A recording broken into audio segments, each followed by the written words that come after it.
एक सेकंड थी जब तुम पैदा हुए, नहाए भी नहीं थे, कुछ बोल भी नहीं सकते थे, अपनी आंखें भी नहीं खोल सकते थे ठीक से, तब किसी ने तुम्हारी डेस्टिनी डिसाइड कर दी। एक ऐसा डिसीजन जिसके बारे में तुमने कभी सोचा भी नहीं होगा।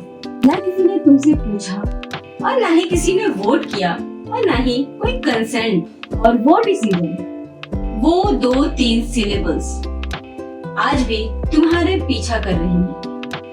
नौकरी में, रिलेशनशिप में, उस पहली इम्प्रेशन में जब कोई तुम्हारा नाम सुन के ये डिसाइड करता है कि तुमसे मिले या ना मिले। यह सिर्फ एक नाम नहीं है, ये एक साइकोलॉजिकल फोर्स है। तुम्हारा नाम तुम्हारे चॉइसेस को शेप करता है, तुम्हारी अपॉर्चुनिटीज को फिल्टर करता है और कुछ केसेस में तो लिटरली तुम्हारी जिंदगी के डायरेक्शंस को भी डिसाइड करता है। इस वीडियो के एंड तक तुम अपने नाम को और अपने आप को कभी पहले जैसे नजर से नहीं देख पाओगे। हाय, मैं हूँ तबस्सुम और अनरैपिंग लेवल्स पर हम उन चीजों को खोलते हैं जो हम रोज देखते हैं पर कभी समझते नहीं हैं। आज का टॉपिक थोड़ा पर्सनल है क्योंकि आज हम बात करते हैं नॉमिनेटिव डिटर्मिनिज्म की। वो आइडिया कि तुम्हारा नाम तुम्हारी डेस्टिनी को साइलेंटली स्क्रिप्ट करता रहता है। आज हम 3 चीजों पर बात करेंगे। पहली, एक 1960s की स्टोरी जो इतनी स्ट्रेंज थी कि रिसर्चर्स उसे पब्लिश करने से भी डर रहे थे। और दूसरा, कैसे इंडिया में नाम कास्ट का साइलेंसर भी है और मेगाफोन भी, दोनों एक साथ। और तीसरी, वो साइकोलॉजिकल मैकेनिज्म जो एक्सप्लेन करता है क्यों तुम अपने नाम से भाग नहीं सकते और चाहे तुम कितनी भी ट्राई कर लो। वर्ल्ड वाइड हार्वर्ड से लेकर टोक्यो तक रिसर्च चल रही है इस पर, और इंडिया में यहाँ तो ये गेम बिल्कुल अलग लेवल पर खेल जाता है। आओ शुरू करते हैं। न्यू साइंटिस्ट मैगजीन, एक रेस्पेक्टेड साइंस जर्नल ने कुछ ऑब्जर्व किया जो उन्हें खुद भी काफी स्ट्रेंज लगा। उनके यूरोलॉजी सेक्शन में एक पेपर पब्लिश हुआ था। रिसर्चर का नाम था J.W. सेपलेट। क्या ये सिर्फ एक कोइंसिडेंस है? ये कोई और चीज चल रही है? उन्होंने और नामों पर रिसर्च किया।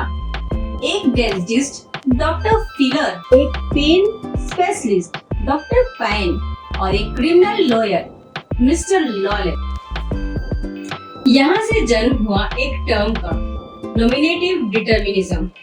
नॉमिनेटिव का मतलब नाम से रिलेटेड होता है और डिटर्मिनिज्म का मतलब होता है डेस्टिनी ऑलरेडी डिसाइडेड। हाँ, पर ये सिर्फ फनी कोइंसिडेंसेस नहीं थे, क्योंकि जब साइकोलॉजिस्ट ने रिसर्च शुरू किया तो सीरियसली ये कंफर्टेबल तो नहीं था। पीछे जाते हैं 1960s अमेरिका।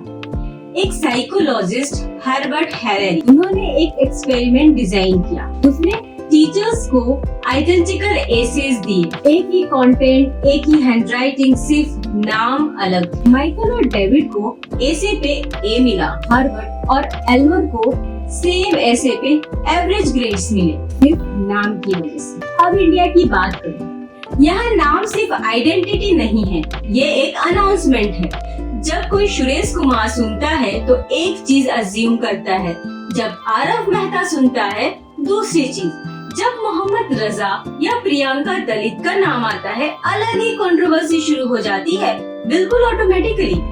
इंडिया में नाम एक सोशल एक्सरे मशीन है। वो एक सेकंड में तुम्हारा कास्ट, तुम्हारा रिलीजन, तुम्हारा रीजन, तुम्हारे फैमिली की इकोनॉमिक हिस्ट्री सब कुछ ब्रॉडकास्ट कर देता है। तो मैकेनिज्म क्या है, क्यों होता है ये? एक वर्ड में समझो, इम्प्लिसिट इगोइटिज्म। साइकोलॉजिस्ट ब्रेट पहलाम ने 2002 में एक मैसिव स्टडी की। उन्होंने लाखों अमेरिकन्स का डाटा एनालाइज किया, उनके नाम, प्रोफेशन, सिटी ऑफ रेसिडेंस, और जो निकला वो सर घुमा देने वाला था। डेनिस नाम के लोग सबसे ज्यादा डेंटिस्ट बनते हैं। जॉर्ज या जॉर्जिया, जॉर्जिया स्टेट में सेटल होते हैं ये लोग ज्यादातर। क्या ये सिर्फ कोइंसिडेंस है? पेलहम ने स्टैटिस्टिक्स से प्रूव किया। ये पैटर्न इतना स्ट्रॉन्ग है कि चांस से एक्सप्लेन नहीं होता। क्यों? एनालॉजी समझो। तुम्हारा नाम तुम्हारे बारे में सबसे ज्यादा सुनाई देने वाला वर्ड है बचपन से, इसलिए तुम्हारा ब्रेन उस वर्ड को ऑटोमेटिकली सेफ और गुड मार्क कर देता है। और जब तुम्हारा ब्रेन कोई करियर चूज करता है, कोई सिटी को चूज करता है, किसी रिलेशनशिप को देखता है, तो वो अनकॉन्शियसली उन चीजों की तरह झुकता है जो तुम्हारा नाम जैसा साउंड करता है। ये रैशनल नहीं है, ये इमोशनल भी नहीं है, ये सबकॉन्शियस है। तुम जानते भी नहीं जब ये हो रहा होता है। अब इंडिया में ये साइकोलॉजी अलग क्यों है? यहाँ नाम दूसरों की परसेप्शन को भी हार्ड कोड करता है। 2020 में IIM अहमदाबाद के रिसर्चर्स ने एक फील्ड एक्सपेरिमेंट किया। आइडेंटिकल सीरीज भेजे गए कंपनीज में, सेम क्वालिफिकेशंस, सेम एक्सपीरियंस, सिर्फ नाम चेंज किए। अपर कास्ट साउंडिंग नेम्स को 33% ज्यादा कॉलबैक्स मिले। 33% सिर्फ एक नाम की वजह से। जर्मनी में एक 2006 के स्टडी में देखा गया कि इजी टू प्रोनाउंस वाले जो नेम्स वाले जजेस हैं, वो कोर्ट में ज्यादा लीनियंट डिसीजन लेते हैं। नाम की प्रोनाउंसिएबिलिटी से लीनियंसी का कनेक्शन। नाम जितना फेमिलियर, ट्रस्ट उतना ज्यादा। नाम जितना फॉरेन या हार्ड, डाउट उतना ज्यादा। ये बायस यूनिवर्सल है, सिर्फ इंडिया का मसला नहीं, पर इंडिया में ये ज्यादा लेयर्स में होता है। कास्ट, रिलीजन, रीजन सब एक साथ। तो जब लोगों को ये समझ आया, उन्होंने लड़ना शुरू किया। इंडिया में दलित राइट्स मूवमेंट का एक अंडर रिपोर्टेड हिस्सा ये था कि नाम को बदलना है। अंबेडकर जी ने खुद अम्बेडकर से अंबेडकर किया, एक ब्राह्मण टीचर के सरनेम पर बेस्ड नाम अडॉप्ट करके, एक सिंबॉलिक डेफिएंस के तौर पर।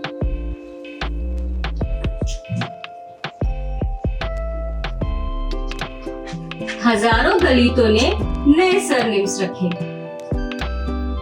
Neutral, aspirational, defiant. ये सिर्फ पेपर वर्क नहीं था, ये एक साइकोलॉजिकल एस्केप था। एक कोशिश थी उस सिस्टम से बाहर निकलने की जो तुम्हारे नाम सुनकर फैसला करता है तुम्हारे बारे में। अब एक ग्लोबल एग्जांपल, हॉलीवुड में रामी मालिक, Egyptian American actor, Oscar winner, पर इंडस्ट्री में शुरुआत में प्रेशर था कि वो अपना नाम सिंप्लीफाई करें, मोर मार्केटेबल बनाएं। उसने नहीं किया। पर ये प्रेशर सिर्फ रमी तक नहीं था। मार्लिन मोनरे, नॉर्मा जीन थी, Cary Grant, Archibald Leach, Vin Diesel, Mark Sinclair. Hollywood ने डिकेड्स तक एक फॉर्मूला फॉलो किया। नाम जो साउंड करता है सक्सेसफुली, वो एक्चुअली ज्यादा सक्सेसफुल होगा। और ये फॉर्मूला काम भी करता था क्योंकि ऑडियंस का बायस रियल था। अब वो ट्विस्ट जो ऑलमोस्ट कोई नहीं जानता। रिसर्च में एक और चीज निकली। 2012 की स्टडी में जर्नल ऑफ पर्सनैलिटी और सोशल साइकोलॉजी, इन्होंने देखा कि लोग अपने इनिशियल से मैच करते हुए इवेंट्स को अनकॉन्शियसली प्रीफर करते हैं। ये इनिशियल वाले बैटर्स बेसबॉल में स्ट्राइक आउट ज्यादा लेते हैं क्योंकि के बेसबॉल में स्ट्राइक आउट्स का सिंबल है। ये डिस्टर्बिंग है पर एविडेंसेस इग्नोर नहीं किया जा सकता। इंडिया में कुछ पेरेंट्स डेलिबरेटली जेंडर न्यूट्रल या कास्ट न्यूट्रल नाम रखते हैं ताकि उनके बच्चों का सीवी ज्यादा से ज्यादा लोगों तक पहुंचे, और ये एक कॉन्शियस काउंटर स्ट्रेटेजी है। अब सीधे तुमसे बात करते हैं। तुम्हारा नाम जो तुम्हारे माँ ने या अब्बा ने रखा, या नानी ने, या पंडित जी ने, या मौलवी ने, या सिंपली एक बेबी नेम लुक ने सजेस्ट किया था, वो नाम तुम्हारे साथ क्या कर रहा है? सोचो, सीरियसली सोचो। क्यों? कभी ऐसा हुआ है किसी ने तुम्हारा नाम सुना और तुम्हारे बारे में कुछ अज्यूम कर लिया जो सच नहीं था? कोई एजम्पशन जो तुम्हें फिट नहीं करता था, पर वो एक्सपेक्ट करते रहे। अर्जुन को ब्रेव होना चाहिए, श्रुति को सॉफ्ट, इकबाल को एक खास कम्युनिटी का रिप्रेजेंटेटिव। नाम एक केज भी हो सकता है, पर ये भी सच है कुछ लोग अपने नाम को कॉन्शियसली रिक्लेम करते हैं। वो डिसाइड करते हैं कि इस नाम का मतलब मैं खुद डिसाइड करूंगा, मेरी हिस्ट्री नहीं, मेरा सरनेम नहीं, किसी का एजम्पशन नहीं। नाओमी ओसाका, जापानीज हेशियन, इन्होंने अपना जापानीज नाम रखा, अप्रैल हेशियन आइडेंटिटी भी नहीं छोड़ी। उसने रिफ्यूज किया चूज करने से, और ये शायद सबसे पावरफुल रिस्पॉन्स है। नाम तो समझो, उसकी हिस्ट्री जानो, उसका वेट फील करो, क्योंकि अगर तुम अपना नाम नहीं समझोगे तो वो तुम्हें साइलेंट शेप करता रहेगा और तुम्हें पता भी नहीं चलेगा। तो आज क्या सीखा तुमने? एक, तुम्हारा नाम एज पर स्टडीज, तुम्हारा करियर चॉइस, तुम्हारी सेल्फ इमेज और दूसरों की तुम्हारे बारे में परसेप्शंस को अनकॉन्शियसली इन्फ्लुएंस करता रहना। दूसरा, इंडिया में ये गेम सिर्फ साइकोलॉजिकल नहीं है, ये पॉलिटिकल भी है। नाम कास्ट, रीजन को अनाउंसमेंट है, और उस अनाउंसमेंट के अगेंस्ट लड़ना एक लॉन्ग ऑनगोइंग स्ट्रगल है। तीसरी बात यह है कि अवेयरनेस ही पहला स्टेप है। जब तुम जानते हो कि ये मैकेनिज्म एग्जिस्ट करता है, तब तुम उसे कॉन्शियसली चैलेंज कर सकते हो, अपने लिए और दूसरों के लिए। तो अगले संडे हम एक और लेवल खोलेंगे जो तुम्हारा घर पे लगा है लिटरली, और जो तुम्हारे सोच पे भी लगा है। इतना ही हिंट्स दे सकती हूँ। अगर ये वीडियो आज तुम्हारा कुछ काम आया तो सब्सक्राइब करो, इसलिए नहीं कि मैं कह रही हूँ, करो इसलिए कि तुम्हारे साथ का कोई दोस्त है जिसके लिए ये वीडियो एग्जैक्टली रिलेवेंट है, उसे भेजो। और हाँ, लास्ट में एक सवाल, अगर तुम्हारे पास चॉइस होती अपना नाम खुद रखने की, आज अपनी पूरी हिस्ट्री जानते हुए क्या तुम वही नाम रखते जो तुम्हारा है? सोचना जरूर।